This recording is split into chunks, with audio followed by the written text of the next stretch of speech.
say he was the Okozi son of Gichi. He was the son of the Great Spirit, Jesus. Hey, BOOZHOO! Merry Christmas! Welcome to BOOZHOO Nana BOOZHOO. And today is our Christmas special.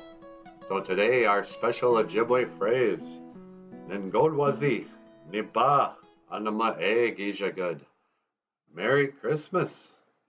So yeah, now in Ojibwe Moan, in the Ojibwe language, the way we think of Merry Christmas, we say Ningodwaazi, which is merry or happy.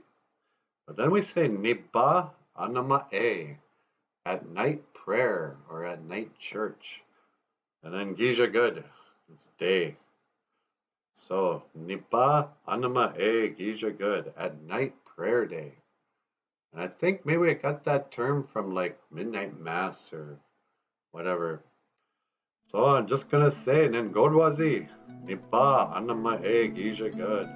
Have a Merry Christmas and a Happy New Year, eh? Alright, you've been watching BOOZHOO Nana BOOZHOO, a podcast about Ojibwe language, culture, and Christmas. I will see you again. Kiga min, Menowa. Ho, wa. Ho, ho, ho, wa.